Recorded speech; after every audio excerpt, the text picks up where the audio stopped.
हरे कृष्ण। ओम अज्ञानतिमिरन्धस्य ज्ञानाञ्जनशलाकया चक्षुरुन्मीलितं येन तस्मै श्रीगुरुवे नमः। नमो ओम विष्णुपादाय कृष्णप्रेष्ठाय भूतले श्रीमते लोकनाथ स्वामी इति नामिनि। नमो ओम विष्णुपादाय कृष्णप्रेष्ठाय भूतले श्रीमते भक्तिवेदांत स्वामी इति नामिनि। नमस्ते सारस्वते देवे गौरवाणी प्रचारिणे निर्विशेष शून्यवादी पाश्चात्यदेशतारिणे नमो महावदन्याय कृष्ण प्रेम प्रदायते कृष्णाय कृष्ण चैतन्य वाञ्छाकल्पतरुभ्यश्च कृपा सिन्धुभ्यो च पतितानां पावनेभ्यो वैष्णवेभ्यो नमो नमः। जय श्री कृष्ण चैतन्य प्रभु नित्यानंद श्री अद्वैत गदाधर श्रीवासादि गौर भक्तवृंद। हरे कृष्णा कृष्णा कृष्णा हरे हरे, हरे राम राम राम हरे हरे। गुरु महाराज जी के चरणों में मेरा आदर दंडवत प्रणाम। और जितने भी इस मंदिर के भक्त प्रभु माता उनको भी चरणों में मेरा सादर दंडवत प्रणाम स्वीकार करिए। तो पद्मल जी कल मुझे टपटप के बारे में बोले के आदेश के अनुसार थोड़ा मैं गुरु गौरंग की कृपा से बोलूं। प्रभु जी बता रहे थे कि आप गए थे थाईलैंड में, पहली बार गया और गुरु महाराज जी का आशीर्वाद लेके ही गया था मायापुर से। लेकिन साधु संग साधु संग साधु संग सर्वशास्त्र कहे, नो मात्र साधु संग सर्व सिद्धि है। ये बहुत ही विशेष श्लोक है और ये श्लोक तो सभी जानते हैं। साधु संतों की संगति कितनी महत्वपूर्ण है। तो गुरु महाराज जब अपना सानिध्य प्रदान कर रहे हैं डेली, आज जा रहे हैं पुणे से जलगांव की तरफ, और जलगांव से शाम को प्रोग्राम होगा। फिर कल सुबह उपाचुरा में प्रोग्राम होगा, उसके बाद में नासिक में प्रोग्राम होगा। इतना बिजी स्केड्यूल है। इसके लिए हम जैसे पतिजियों को कृपा करने के लिए 76 की उम्र में इतना ट्रैवलिंग करना और घंटों घंटा सत्संग करना, कीर्तन करना, ये साधारण मनुष्य का कार्य नहीं हो सकता। तो भगवान की परम शुद्ध भक्त है, भगवान के निजी पार्षद है, वही ऐसे कर सकते हैं। हम एक प्रोग्राम करते तो बस बहुत टायर्ड हो जाते हैं, बाद में कोई प्रोग्राम बनाने में बस हो गया ऐसा। लेकिन गुरु महाराज जी का उत्साह वो देख के हम उनका संग सानिध्य जरूर प्राप्त करना चाहिए। ये जूम के माध्यम से और उनका संग मिलता है। पद्मली प्रभु जी अभी ब्रह्मचर्य रिट्रीट के इधर नासिक में कृष्ण भक्त प्रभु जी ने आयोजन किया है सभी ब्रह्मचारियों के लिए। लास्ट टाइम भी हुआ था प्रोग्राम, लेकिन अभी बोल रहे थे एक प्रभुपाद के डिसाइपल्स है, जितना भी उनका संग हमको मिलता है, आप लाखों रुपए भी खर्चा होगा तो भी चलेगा, लेकिन ऐसे भक्तों का संग हमको प्राप्त जरूर करना चाहिए, तो ही हमारा जीवन सफल हो जाएगा। कई भक्त बोलते हैं, कई गुरु महाराज आते हैं तो अरे मेरा ड्यूटी है, ड्यूटी ड्यूटी करना चाहिए। ड्यूटी असलियत में ड्यूटी है साधु संतों की संगति करना, ये सबसे बड़ी ड्यूटी है। बाद में दूसरा कोई, पहले साधु संगति भक्तों का संग, पहले हम पोषण, हमारा पोषण होगा तो फिर हम दूसरे को भी पोषित करा सकते हैं, उनको भी कृपा करा सकते हैं। बाहर जाए तो हमारा शोषण होता है, लेकिन साधु संगति में हमारा पोषण हो जाता है। ऐसे भक्तों का संग जरूर करना चाहिए। और मैं भी गया थाईलैंड में, परम पूज्य वेद व्यास प्रिय स्वामी महाराज, जैसे हमारे गुरु महाराज जी है वैसे ही श्री प्रभुपाद जी के शिष्य है। महाराज जी बहुत हम पहले पद यात्रा के माध्यम से उनकी पहचान हो गई। हम लोग केरला में गए थे, गुरुवायूर अप्पन, वहां पे गए थे। और वहां पे वो महाराज हमको मिले। कई भक्तों का एक समूह है, और उनको पता चला कि पद यात्रा उधर आई है, तो महाराज इतने प्रसन्न हुए। वो नदी जीरा पानी हटी उत्सव उधर मनाया, एक समुद्र के किनारे। और महाराज अपने हाथों से 10-15 केजी दही चिड़ा बना के सब भक्तों को लेके उधर मना लिया, और सब भक्तों के अपने हाथों से महाराज जी खिलाया। और एक सप्ताह भर हमारे साथ में महाराज जी थे। वो महाराज जी पद यात्रा देखिए, हमारा भी अच्छा, पद यात्रा में बहुत अच्छा ये होता है कि भक्तों को पहचान हो जाती है तुरंत। दूसरे भक्त भी जाते हैं, एक बार जाते हैं तो ज्यादा भक्तों का पहचान नहीं होता, लेकिन पद यात्रा एक ऐसा माहौल होता है, वो कभी भी भूलते नहीं ऐसे भक्त। तो महाराज जी हमको मिले, और भक्तों ने बहुत सेवा किया। महाराज जी ने हमको बहुत अच्छा आदर दिया। फिर मुझे अ, आनंद शेष प्रभु ने कहा कि आपको महाराज जी के साथ वेद व्यास स्वामी में महाराज जी के साथ में 15 दिन ट्रैवलिंग करना है। मुझे अंदर इतना आनंद हुआ, बहुत अच्छा लगा। और फिर हमने कभी नवदीप मंडल परिक्रमा कभी मिस नहीं किया, मैं 15 सालों से। लेकिन ये टाइम पे मिस हुआ, लेकिन उससे भी मुझे अच्छा चिंतन तो ज्यादा परिक्रमा का हुआ। हम परिक्रमा में होते तो इतना स्मरण नहीं होता, लेकिन ये टाइम पे परिक्रमा में नहीं थे, ज्यादा स्मरण हुआ परिक्रमा का। अरे वाह, ये परिक्रमा इधर गया उधर गया, विरह भाव में। लेकिन उससे भी ज्यादा महाराज जी का संग सानिध्य हमको प्राप्त हुआ। और महाराज जी 82 उम्र के हैं, और उनके अंदर इतना उत्साह है। अ, चल उनको उठाने के लिए दो डिवोटी चाहिए जब चेयर के ऊपर बैठते हैं। फिर भी उन्होंने एक जगह लिया है, वो बैंकॉक, थाईलैंड शहर के बीच में, बड़ा माया नगरी है वहाँ। लेकिन महाराज जी उधर मंदिर बनाना चाहते हैं, और वो लैंड भी ले लिया है, 1 एकड़ 6 गुंठा, ऐसा बहुत बड़ी जगह है। और महाराज जी बहुत दिनों के बाद गए नहीं वहां पे, लेकिन महाराज जी इतने उत्साही थे वो जगह देखने के लिए, दौड़ दौड़ के गए। और जैसा प्रभु एक हाथ में टीच छड़ी लेके पूरा हमारे पहले पकड़ के चल रहे थे, लेकिन सबको छोड़ दिया, महाराज जी आगे गए। और बोल रहे थे कि मैं ये जो शिल प्रभुपाद जी के चरणों में एक गिफ्ट अर्पण करना चाहता हूँ, राधा श्याम सुंदर। लेकिन वो पहले वो अभी बैंकॉक हो गया या थाईलैंड हो गया, वो थाईलैंड का पहले का नाम था श्याम देश, और राधा श्याम सुंदर की मंदिर की स्थापना करना चाह रहे थे ऐसा। तो हम थोड़ा सेवा करते तो हमको लगता है हो गया, बहुत सेवा हो गई। लेकिन 82 के हैं, फिर भी उधर मंदिर बनाना चाहते हैं। और हमारा देश नहीं है, वो प्रदेश है, उधर की थाई भाषा होती है, लोगों को कुछ समझ में नहीं आता। फिर महाराज पहले से मंदिर है, लेकिन महाराज और एक मंदिर बनाना चाह रहे हैं। और बोलते हम तो फकीर हैं, हमको क्या है, हुआ तो ठीक है, नहीं हुआ तो भगवान की इच्छा। और उन्होंने फिर चालू भी किया, कंस्ट्रक्शन का प्रोग्राम चालू हो रहा है। और उधर के भक्तों के लिए इतना उम्र होते हुए भी इतना साधु संग प्रदान कर रहे थे। उधर राधा गोविंद मंदिर है, वो मंदिर में संडे प्रोग्राम था। और महाराज जी, हमारे गुरु महाराज जी के भी डिसाइपल वहाँ पे है, और वेद व्यास प्रिय स्वामी महाराज जी के भी डिसाइपल है। और महाराज जी के साथ मुझे भी ट्रैवलिंग करने के लिए मिला। और महाराज जी एक जगह पे साधु संगति की महत्ता बता रहे थे, और भगवान की सेवा के बारे में बता रहे थे। तो एक गृहस्थ भक्त थे, एकदम थोड़ा उत्साही हो गए, और उन्होंने कहा कि महाराज, आप अगर मुझे नरक में जाके उधर जाके भी प्रचार करने के लिए बोलेंगे तो मैं वहां पे जाके प्रचार करूंगा। लेकिन महाराज जी को उनको पता था उनकी कैपेसिटी क्या है। तो बोले थे, अरे तू इतना प्रचार करना चाहता है, मैं नरक जाना चाहता है, मैं तुमको नरक जाने नहीं दूंगा। तुम नरक जाके क्या मेरा नाक काटोगे क्या? सभी के सामने बहुत डांटा महाराज। मुझे थोड़ा लगा महाराज ऐसा कैसा उनको डांट रहे हैं।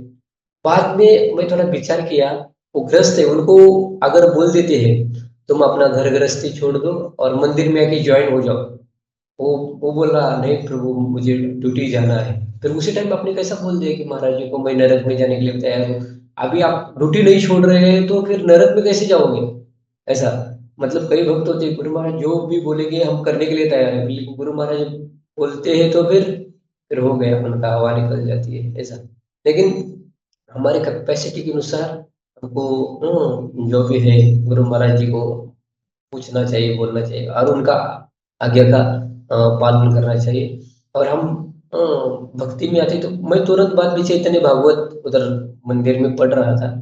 उसके टाइम पे अ, चैतन्य महाप्रभु गया गए थे और उन्होंने ईश्वरपुरी से दीक्षा ले लिया। और ईश्वरपुरी से दीक्षा लिया तो चैतन्य महाप्रभु स्वयं भगवान है, लेकिन अपने गुरु के पास में गए और गुरु महाराज ने उनको कहा कि तुम मूर्ख हो, तुम वेदाध्ययन कर नहीं सकते, तुम हरे कृष्ण मंत्र का ही जप करो, कीर्तन करो। तो स्वयं अनंत कोटि ब्रह्मांड के नायक होते हुए भी गुरु ने उनको मूर्ख कहा। तो उन्होंने कहा कि मैं इतना पंडित हूँ, मैं केशव कश्मीरी को भी परास्त किया है, वो दिग्विजय को, फिर आप मुझे मूर्ख कैसे बोल रहे हो? ऐसा नहीं बोल दिया, नहीं नहीं तो महाराज आपने मुझे मूर्ख कहा ना, मैं मूर्ख ही हूँ, ऐसा बोल के महापुरुष स्वयं भगवान होते हुए भी गुरु की महत्ता उन्होंने उधर दिखा दिया। गुरु महाराज अगर बोल रहे हैं तो मैं मूर्ख हूँ, मैं कोई नहीं जानता ऐसा। वो प्रसंग मैं सुना, बहुत अच्छा लगा।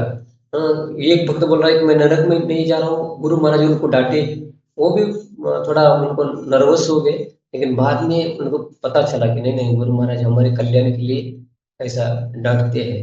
तो ऐसे भक्तों का संगति प्राप्त करने के लिए बहुत हमको लालायित होना चाहिए।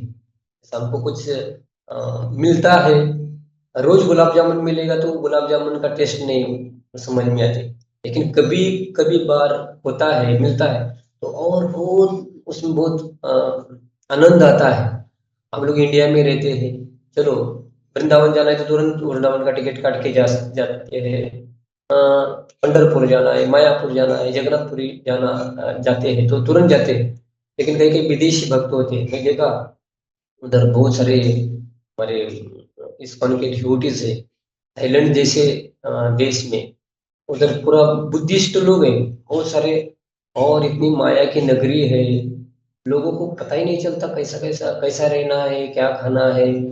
उधर मैंने थोड़ा इंक्वायरी किया, बोलते इधर मांस सस्ता है और सब्जी दाल चावल ये बहुत महंगा है, इसीलिए लोग उधर मांस खाते हैं।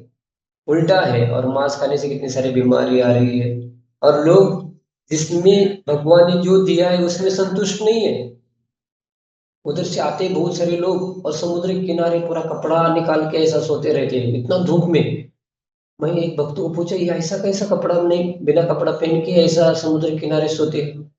तो बोलते कि ये हमारा चमड़ी है थोड़ा काला या थोड़ा रेड कलर वाला ऐसा।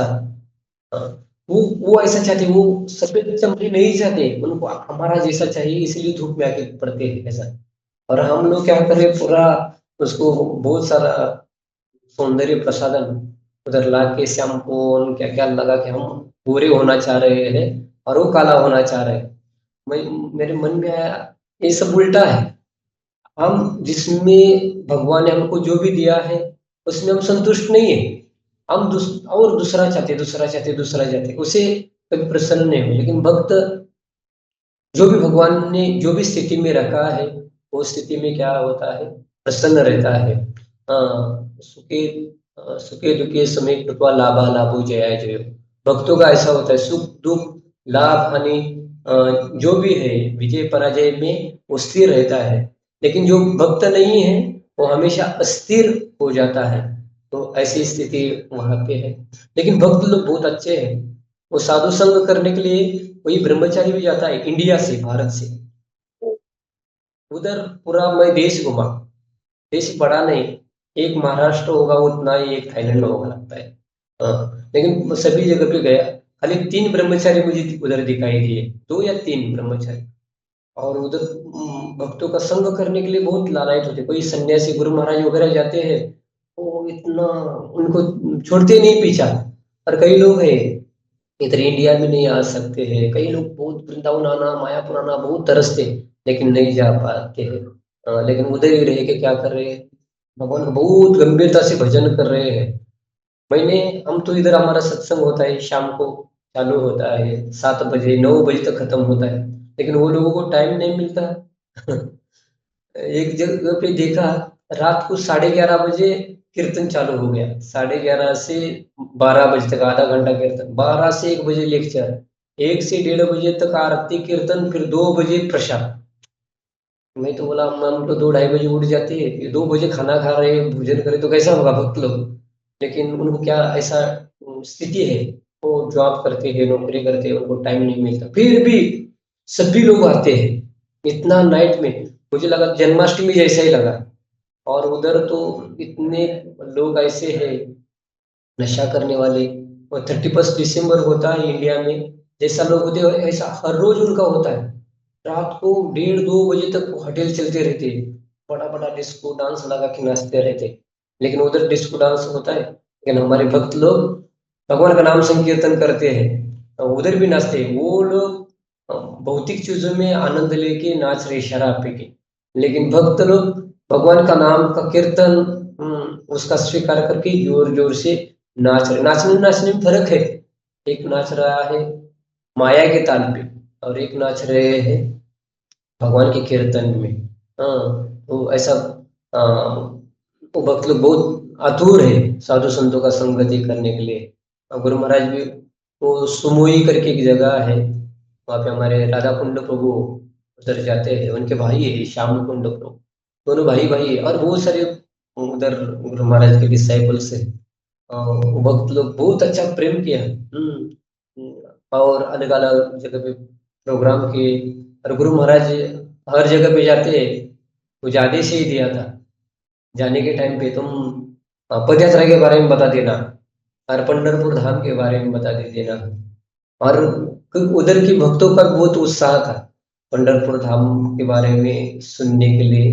और गुरु महाराज वो वैकुंठ प्रोजेक्ट है, और हमेशा उनके हृदय में वही चलता है, अरे कब प्रोग्राम ये कब ये परिपूर्ण होगा। तो ऐसा है।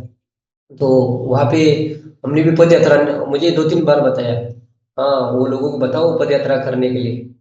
और फिर हमने भी उधर तो पद यात्रा करना, तो वहाँ पे बैल कहाँ से आएंगे, और निताई कहाँ से आएंगे। मैं तो 10 15 दिन के लिए 1 महीने के लिए गया था, 1 महीने में पूरा सेट नहीं होता, लेकिन बहुत पद यात्रा की महिमा बताया। वो लोग संकीर्तन नहीं करते थे। हमने रात को 8 बजे से 9 बजे तक एक जगह पे वो करवी करके है, वहाँ पे रात को हम तो सुबह नगर संकीर्तन मतलब उदित न पूर्व भागे, जब सूरज उगता है तब नगर संकीर्तन होता है। लेकिन वो उधर 8 से 9 बजे रात को सब लोग मस्ती में कैसा कैसा रह रहे थे। भक्त लोग बोल रहे थे अरे ऐसा कैसा जाना, लेकिन पहले तैयार नहीं हो रहे थे। लेकिन जब कीर्तन स्टार्ट हुआ, हम लोग पद यात्रा में जब कीर्तन करते हैं, भक्त लोग पहले तैयार नहीं होते, बहुत चल के थक गए, बाद में देखेंगे, नहीं तो दूसरे दिन देखेंगे, कभी कभी होता नहीं नहीं, हम करना ही है। आज ये गांव में नहीं कीर्तन किया तो बाद में दोबारा फोन आएगा, तो ऐसा करके फिर कीर्तन करते। लेकिन वहां पे भी हमने ऐसा ही किया, और जब कीर्तन चालू हुआ तो लोग जुड़ गए, और कर्मी लोग भी थे। तो ये कीर्तन ये आत्मा का स्वभाव है, ऐसा शरीर का स्वभाव है खाना खाने से हमारा इंद्रिय तुष्ट होते हैं, वैसे ये आत्मा का खाद्य है भगवान का नाम संकीर्तन, भगवान का भजन, भगवान की पूजा। हर एक जो कर्मी हो, कुछ भी हो, कोई कहीं भी जात पात का हो, लेकिन अंदर तो आत्मा है ना, परमात्मा भी बैठे हैं। लेकिन जब भगवत कीर्तन होता है वो फिर उसके ऊपर झूम जाते हैं। और लोग बहुत सारे हमको जुड़ गए वहां पे। हम लोग पहले 10 लोग थे, फिर और लोग जो रशियन डिवोटीज कई मिल गए हमको, तो उन्होंने फिर हमको ज्वाइन किया, और बहुत अच्छा नगर संकीर्तन हुआ। उन्होंने कहा कि हम सर एक दिन शनिवार के दिन उधर नगर संकीर्तन करेंगे बीच रोड पे, ऐसा उन्होंने प्रॉमिस किया। फिर वो कोसमयी करके एक है वो जगह, पूरा समुद्र के बीचों बीच है, और लोग तो कैसे कैसे रहते हैं पता ही नहीं।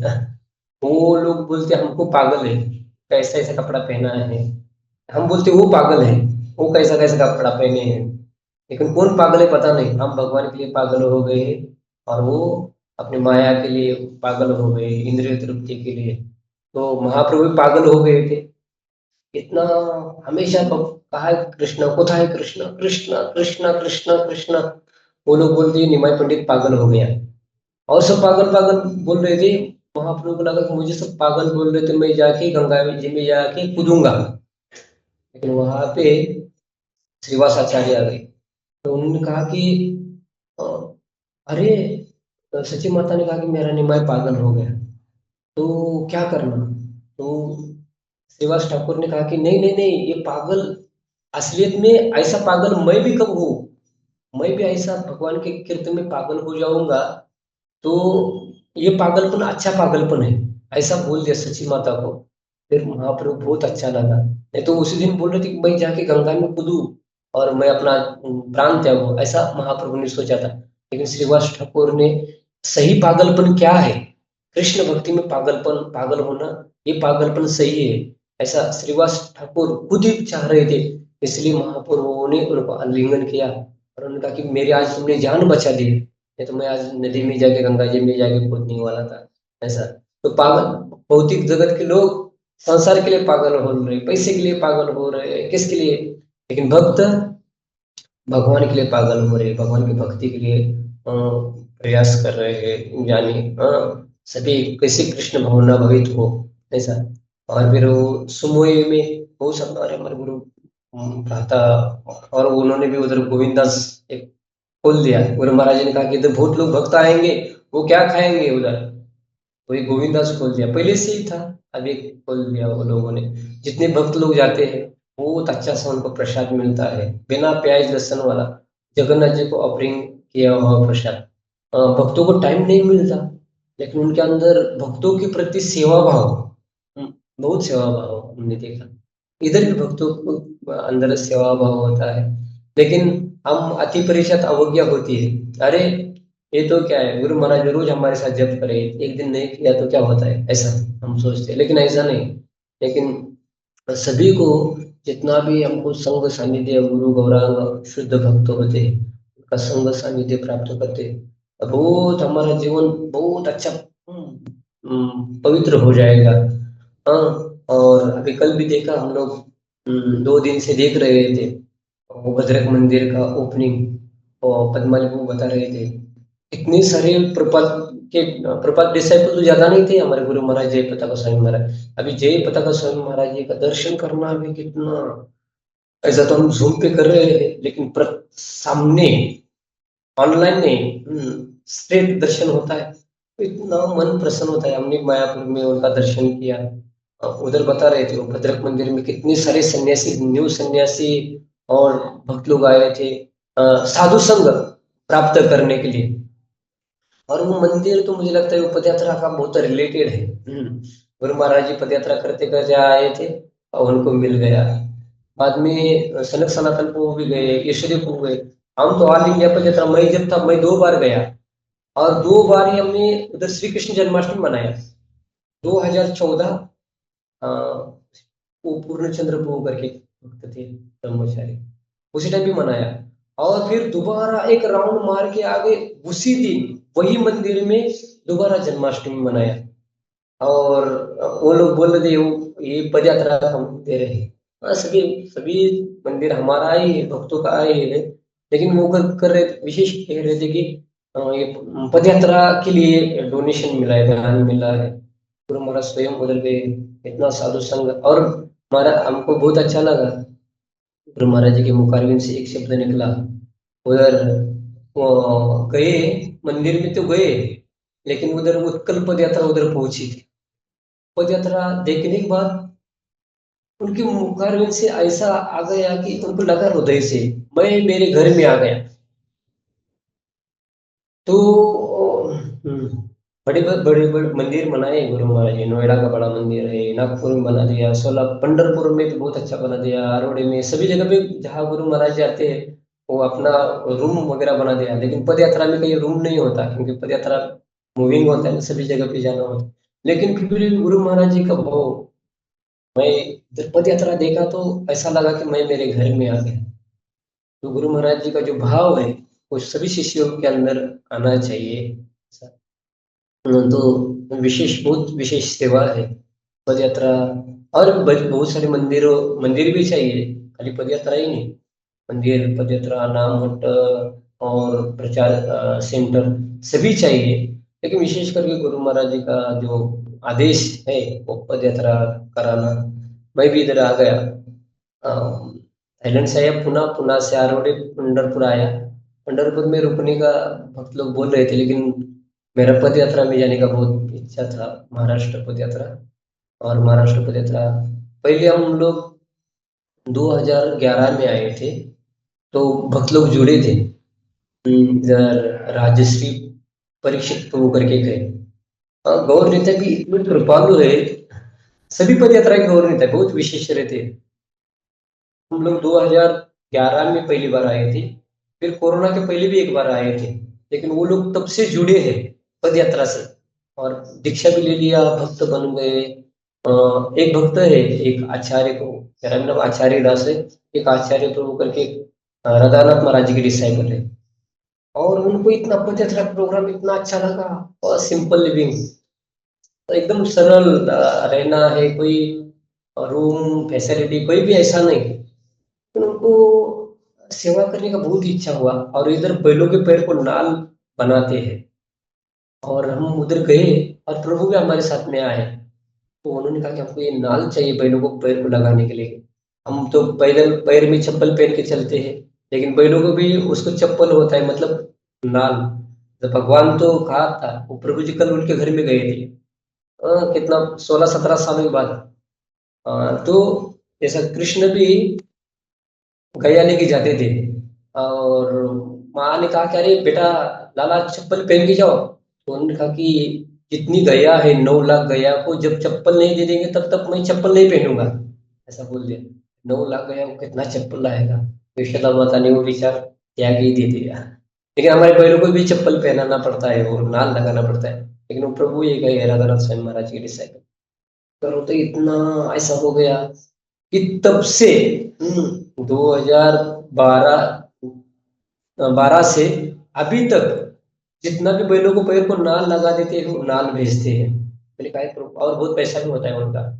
तो हम कहते हैं अरे प्रभु, आप उसका आप पैसा ले लो। बोलते हैं अगर पैसा देना चाहता है तो मैं इधर से नहीं भेजूंगा, ऐसा। लेकिन एक बार दो बार देखा, लेकिन अभी इधर आया। भगवान की कैसी योजना होती पता नहीं। हमारे अंदर जो भी भगवान के प्रति भक्ति होती है, तो भक्तों को भगवान जुड़ा के दे देते हैं। उधर एक परीक्षित महाराज जी की, राजश्री परीक्षित परीक्षित प्रभु की वाइफ है, पत्नी। इधर से दामोदर लपू मायापुर जा रहे, मायापुर से जा रहे थे बीड़, इधर जामखेड़ में रुके, और उनको पता चला कि पदयात्रा की डिवोटीज है। उनको लगा कि हमारे इधर पदयात्रा आना चाहिए। दामोदर लपू उनका कि मैं एक दिन इधर आएंगे और सिटी के अंदर प्रोग्राम करके निकल जाएंगे। लेकिन माता जी की बहुत इच्छा थी कि मैं इधर, हमारे घर में गौरनीताएं आना चाहिए, मैं सेवा करना चाहती हूँ। अभी कल परसों से रथ इधर आया उनके घर पे। और दूसरा बहुत ढूंढा जगह, हम तो कल्याण मंडप में या धर्मशाला में रहते हैं, कहीं किसी घर पे नहीं रुकते, लेकिन वो लोगों ने घर पे रुका दिया, और घर के सामने नया कंस्ट्रक्शन चल रहा था, 2 रूम भी मिला। तो मतलब इतना प्रसन्न हुए कि मैं चाहती थी कि हमारे घर में गौर निताई आए, गौर निताई आए, सेवा भी कर रहे हैं। अभी हम लोग कहाँ कहाँ रुकना, तो कभी कभी ऐसी जगह होती तो रुकने के लिए भी स्थान नहीं मिलता। लेकिन भगवान बराबर, उनको कहा जाना है, वो प्रभु जी बोल रहे थे आप कैसा कैसा क्या क्या अरेंज करा देते हैं। अब यहाँ से कल कहाँ जाना है, आज कहाँ रुकना है, कोई पता नहीं होता। लेकिन गौर निताय बराबर अरेंज करा देते हैं, और वो कार्यक्रम सक्सेस हो जाता है। और मैं अभी कुछ दिन पहले सुन रहा था, भक्ति रसामृत स्वामी महाराज जी से। वो नासिक में ही प्रवचन दे रहे थे, तो गौर पूर्णिमा की कथा कर रहे थे। बोल रहे थे कि पहले हर जगह पे नगर संकीर्तन होता था, बड़े बड़े मंदिर में। अभी नगर संकीर्तन बंद हो गया, नहीं कर रहे, भक्त लोग नहीं जा रहे। कभी कभी जन्माष्टमी के टाइम पे भी लोग भूखे होते, नहीं करते। लेकिन हम लोग, ये गुरु महाराज की बड़ी कृपा है, पद यात्रा में डेली नगर संकीर्तन होता है। चैतन्य महाप्रभु का जो भविष्यवाणी है, पृथ्वी अचेत नगरादि ग्राम सर्वत्र प्रचार कोई भी मोर नाम, हर जगह पे जाके नगर नगर संकीर्तन करते हैं, और कितने लोग लाभान्वित होते हैं। ये संकीर्तन, ये धर्म है, ये कलयुग का। और भक्त लोग भी थकते नहीं है। अभी हम लोग तमिलनाडु में है पदयात्रा, इधर तो गर्मी के टाइम पे, इधर ठंडी के टाइम पे उधर बहुत गर्मी होती है।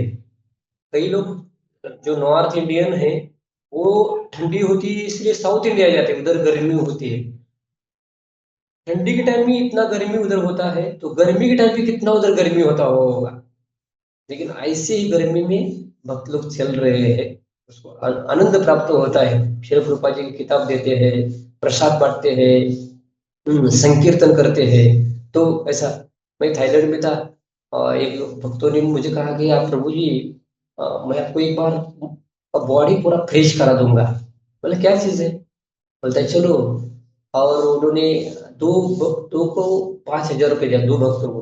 क्या करना है, एक रूम में के अंदर बैठ के, बहुत सारा पत्थर है और हीटर लगा दिया है, उसमें पानी डालते हैं और पूरा रूम पैक करके शरीर में पूरा पसीना निकाल देते हैं ऐसा। और उसको 2,500 रुपये ले लेते हैं, और 15 आधा घंटा बैठा देते हैं। और उन्होंने बाद में बहुत पसीना आ गया शरीर से, पूरा आंख में से पूरा पानी, पूरा कपड़ा भीग गया। तो कैसा लगा? मैंने कहा अरे तुम पैसा दे के उसमें पसीना निकाल रहे हैं, हम लोग धूप में जाते हैं और कीर्तन करते हैं तो ऐसा ही पसीना निकल जाता है। तो पैसा दे के पसीना निकालने की से अच्छा आओ पद यात्रा में कीर्तन करो, नाचो, अपने आप पसीना निकल जाता है। सोचा ये लोग कैसे कैसे है, दिन में एसी में बैठेंगे, घर में एसी है, कार में एसी है, ऑफिस में एसी है, उनका पसीना ही निकलता नहीं। पसीना निकालने के लिए वो पैसा देके पसीना निकाल रहे हैं। लेकिन पद यात्रा में कोई चलता है, और जो सूरज होता है वो तपता है, थोड़ा पैदल चलते तो एक्सरसाइज होता है, और पूरा बॉडी वैसा की वैसा है। मैं जब से 2009 से पदयात्रा ज्वाइन किया, कोई फर्क ही नहीं हुआ। ऐसा ही बॉडी चल रहा है, मतलब एक्सरसाइज होता है, पैदल पैदल चलते हैं। और जो भगवान की सृष्टि है, धूप मिलता है, ठंडी मिलता है, सभी जो ऋतु है हम पदयात्रा में सहन करते हैं। और बहुत अच्छा प्रोग्राम है गुरु महाराज की कृपा से, और बहुत अच्छे अच्छे भक्त मिल जाते हैं। अभी भी नहीं मिलते, बहुत बहुत सारी परेशानियां होती है, लेकिन उसी टाइम पे भगवान का बहुत अच्छा स्मरण होता है। और सभी तीर्थ, एक बार कोई इंडिया का परिक्रमा करता है, पद यात्रा करता है, तो उनको सभी जो भी जितने भी तीर्थ हैं उसका तीर्थों का दर्शन होता है। तो हम सुनते हैं ये तीर्थ इधर है। और कई लोग यात्रा निकाल देते हैं, बद्रीनाथ की यात्रा, जाते हैं दर्शन करके तुरंत आते हैं, लेकिन हम उधर रुकते हैं, उधर के भक्तों का साधु संग करते हैं, उनके बारे में सुनते हैं, और बड़े आराम से चलते हैं। कहाँ जाना है, कहाँ किसकी जॉब, किसकी नौकरी करना है, भगवान की सेवा करना है। तो हमको जहाँ भी साधु संग मिलता है, वो साधु संग प्राप्त करने के लिए बहुत आतुर होना चाहिए। ये नौकरी जॉब तो जिंदगी में चलता रहेगा, लेकिन सबसे पहला जॉब है हमारा भक्तों का संग सानिध्य प्राप्त करना, भगवान के भक्तों से श्रवण करना, फिर धाम में जा सकते हैं, गुरु गौरांग की वैष्णव की सेवा कर सकते हैं। ये भक्ति में प्रगति करने के लिए बहुत सरल विधियां है, लेकिन हम गंभीरता से उसका स्वीकार करते हैं तो बराबर हो जाता है। श्रीवास ठाकुर महाप्रभु ने पूछा, अरे श्रीवास तुम काम नहीं करते, कुछ नहीं खाते पीते, खाते पीते रहते, भजन करते हो, अपना घर चलाने के लिए क्या काम करते हो? तो मैं तो भगवान आपका भजन ही करता रहता, और क्या करूं? तो तुम्हारा घर कैसा चलता है? तो बोलता है मैं 3 बार ताली बजा देता हूँ, 1 2 3, ऐसा नहीं, पहले दिन ताली बजा देता हूँ, अगर घर में कोई अनाज नहीं आता तो मैं उपवास करता हूँ, दूसरे दिन ताली बजा देता हूँ, अगर नहीं आता तो दूसरे दिन भी उपवास, तीसरे दिन नहीं आता है तो मैं ऐसा निश्चय किया कि ये पूरा संसार है, घर दार बच्चे पूरा गंगा के अंदर बहा दूंगा। तो उनका इतना भगवान के भक्ति के ऊपर दृढ़ निश्चय है। तो फिर भगवान ने उनको आशीर्वाद दिया, हे श्रीवास। एक एक दिन लक्ष्मी भी क्या होगी, उनका उनके पास का जो भंडारा है या धन नष्ट हो जाएगा, लेकिन आपके घर में कभी भी ये पैसा नहीं है या खाने के लिए नहीं है, ऐसा कभी भी नहीं होगा। ऐसा जो गंभीरता से भगवान का भजन करते हैं उनके साथ ऐसा ही हो जाता है। तो धंधा तो करना, नौकरी सब करना है, लेकिन ज्यादा फोकस तो भगवान की भक्ति में कराना है। जगन्नाथ भगवान का नाम है, जगन्नाथ जी है, सब जगत के नाथ है, उनकी शरण ले लेंगे तो भगवान क्यों नहीं हमको सभी सुविधा उपलब्ध करा के दे देंगे। और हमारे चैतन्य महाप्रभु का नाम है कि विश्वरूप, विश्वम्भर, सब विश्व का भरण पोषण करने वाले हैं। तो उनके हम भक्त हैं तो हम क्यों भूखे रहेंगे, हमको उनका भजन करना है।